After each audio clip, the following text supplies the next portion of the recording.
반가. 안녕하세요. 공기파 박용덕입니다. 공인중개사법 기출타파. 기출문제가 중요하다는 말씀 드렸죠. 자, 그러면 문제 풀어보도록 하겠습니다. 15회 7번 문제입니다. 전속중개계약 시험에 해마다 출제됩니다. 여러분들이 문제 보시면 해마다 같은 파트에서 출제된다는 것을 알 수 있을 것입니다. 1번 중개의뢰인은 전속중개계약 유효기간 내에 전속중개계약을 체결한 개업공개사 이외의 개업공개사에게 의뢰하여 거래한 경우에는 중개보수에 해당하는 금액, 즉 100%에 해당하는 금액, 100%죠. 퍼센트로 따지면 전속중개계약을 체결한 개업공개사에게 지불해야 된다. 옳은 내용이네요. 위약금 지불해야 됩니다. 위약금 100%입니다. 위약금은 연예인들은 위약금이 전속중개계약 위반, 전속계약 위반하면 300%가 많다더라고요. 3배 정도. 근데 우리는 1배 100% 위약금을 지불해야 됩니다. 전속을 맺은 개업공개사 외의 개업공개사에게 중개를 의뢰하여 거래한 경우 그렇죠. 2번 개업공개사는 전속중개계약을 체결하고자 하는 경우 전속중개계약서를 사용해야 되고요. 3개월간 보존하는 게 아니라 3년 동안 보존해야 되죠. 3개월간 X입니다. 3년 보존입니다. 3번 전속중개계약을 체결한 개업공개사는 중개사물에 관한 정보를 공개해야 하며 중개사물에 대한 모든 정보 공개 여부를 시험에 모든 뿐 하나여 절대로 어떠한 경우에도 이런 극한 단서가 들어가면 80% 이상 X라고 했습니다. 사전 동의를 받아야 된다. 비공개 요청한 정보만 공개하면 안 되고요. 비공개 요청하지 않는 한 공개하면 됩니다. 3번 틀렸습니다. 4번 전속중개계약을 체결해야 된다가 아니라 체결할 수 있습니다. 전속중개계약은 안 할 수도 있고 일반 중개계약을 할 수도 있죠. 다만 전속중개계약을 체결한 경우에는 전속중개계약서를 사용해야 되며 이를 3년 동안 보존해야 됩니다. 3년 보존하지 않는 경우 전속중개계약서 사용하지 않는 경우 업무정지 사유고요. 5번 의뢰인이 전속중개계약 유효기간 내에 의뢰인 스스로 발견한 상대방과 거래한 경우에는 중개보수 범위 내에서 소요된 비용을 지불한다. 중개보수 범위 내에서가 아니라 중개보수의 50% 범위 내에서 소요된 비용을 지불하고 사회통념상 상당하다고 인정하는 비용만 인정이 되죠. 무조건 비용 많이 지출했다고 다 인정되는 건 아니고요. 중개보수 100% 범위 내에서가 아니라 50% 범위 내에서입니다. 1번이 정답이 되겠습니다.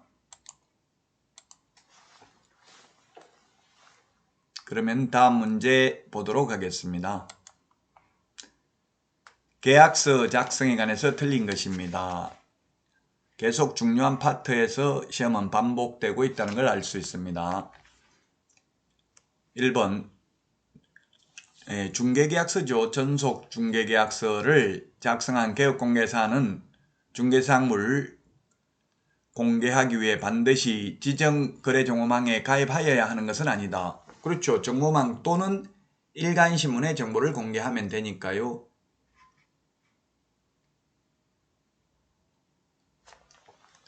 2번 일반 중개계약을 체결한 중개의뢰인이 다른 개업공개사에게 중복하여 중개의뢰하는 것을 금지하고 있지 않다. 일반 중개계약은 여러 중개업소에 내놓을 수 있습니다. 여기저기에 매물을 내놓을 수 있습니다. 전속중개계약은 특정한 개업공개사에 하나여 중개를 일임하는 중개계약이죠. 3번 전속중개계약서를 작성한 개업공개사는 반드시 정보망에만 공개해야 되는 것은 아니다. 그렇습니다. 정보망에만 공개해야 되는 건 아니고 일간신문에 공개할 수도 있습니다. 만자가 들어가서 X가 되겠네요. 자, 그 다음에 4번 일반 중개계약서를 작성한 개업공개사는 업무처리 상황을 2주일에 1회 이상 의뢰인에게 문서로 통지하지 않아도 된다. 전속중개계약은 2주일에 1회 이상 업무처리 사항을 문서로 통지해야 됩니다. 그러나 일반 중개계약은 통지해도 되고 안 해도 되고 자유입니다. 5번 일반 중개계약서를 작성한 개업공개사도 정모망에 중개사무를 공개할 수 있지만 거래가 이루어진 때는 그 사실을 거래정보사업자에게 통지할 의무가 없다 했는데 통지해가지고 정보망에서 삭제해야 됩니다. 삭제 안 하면 허위매물이 올라가 있죠. 업무정지 사유입니다. 따라서 일반 중개계약은 정보를 공개해도 되고 안 해도 되는데 정보를 공개했다면 거래가 이루어지면 거래정보사업자에게 통보해서 정보망에서 삭제는 해야 됩니다. 따라서 5번이 정답이 되겠습니다.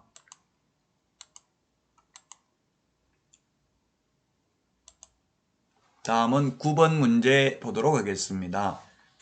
업무 범위에 대해서 가장 옳은 것입니다.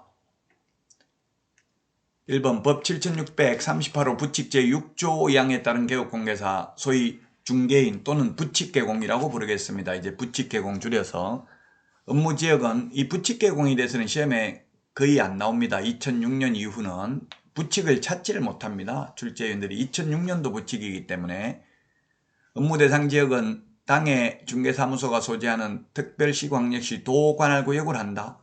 다만 부칙개공이 법인인 개업공개사와 공동사무소를 설치한 경우에는 이 부칙개공 업무지역은 법인의 업무지역으로 확대된다. 중개인이 부칙개공이죠. X입니다. 여전히 시, 도, 관할구역의 하나입니다. 공동사무소를 해도 마찬가지고 공동중개를 해도 마찬가지고 소속공개사를 고용해도 업무지역은 시도입니다. 따라서 1번은 틀렸네요. 업무지역이 전국으로 확대된다. X입니다. 확대되지 않습니다. 여전히 시, 도, 관할구역 안에 있는 중개사물에 하나여 중개행위를 할 수 있습니다. 2번 법인인 개업공개사가 민사집행법에 의한 경매대상 부동산의 매수신청 또는 입찰 신청 대리를 하고자 하는 때에는 대법원 규칙이 정하는 요건을 갖추어 법원에 등록하고 그 감독을 받아야 된다. 네, 2번이 정답이 되겠네요. 민사집행법에 의한 경매부동산에 대한 매수신청들이 입찰대리만 지방법원장에게 등록을 하고 그 지도감독을 받아야 됩니다. 그러나 한국자산관리공사 공매부동산에 대한 입찰대리만 하는 경우 매수신청대리인 등록할 필요 없고요. 또 경매부동산에 대한 권리분석이나 취득알선만 하는 경우에도 매수신청대리인 등록을 할 필요가 없습니다. 2번 정답이고요. 3번 법인인 개업공개사는 부동산의 이용개발업 및 거래에 관한 상담을 할 수 있다. 개발업은 안 됩니다. 개발업은. 개발에 관한 상담은 되는데 개발업은 안 됩니다. 제 핵심 비교 정리 프린터 24번에 있고요.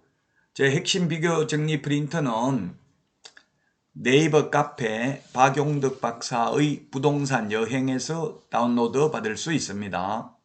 핵심 비교 정리 프린터 중요하다고 했죠. 제 유튜브 채널에 보면 이 핵심 비교 정리 프린터만 따로 강의를 해놓은 게 있습니다. 그것도 참고로 하시면 되겠습니다. 4번에 재생 목록을 찾아보시면 되겠죠. 4번 법인 및 공인중개사인 개업공개사의 업무지역은 전국이고요. 특수법인은 전국을 할 수 없다 했는데 특수법인도 특별히 제한이 없기 때문에 일반 법인과 마찬가지입니다. 특수법인이라고 하면 지역농협, 산업단지관리기관, 지역산림조합, 한국자산관리공사가 있습니다. 다른 법률의 규정에 의해서 중개업을 영위할 수 있는 법인을 이른바 특수법인이라고 하는데 특수법인도 업무지역에 대해서는 특별히 제한을 하고 있지 않습니다. 5번 공인중개사법에서는 법인인 개업공개사의 업무 범위에 대해서만 규정하고 있고 개인인 개업공개사의 업무 범위에 대해서는 규정하고 있지 않다. 따라서 개인 개업공개사는 겸업 자체가 불가능하다고 보는 게 아니라 개인은 탑법에서 규제하지 않는 한 겸업을 할 수 있습니다. 그런데 법인에게만 특별히 겸업을 제한하는 이유는 외국 대형 법인이 우리나라 진출해서 우리나라 개인중개업소와 무한자유 경쟁을 하면 우리나라 개인중개업소가 살아남을 수 없기 때문에 골목상권을 보호하기 위해서 법인에게만 겸업을 제한하고 있습니다. 2번이 정답이 되겠습니다. 여러분 수고하셨습니다. 그러면 다음 시간에 찾아뵙도록 하겠습니다. 여러분 안녕히 계십시오. 안녕.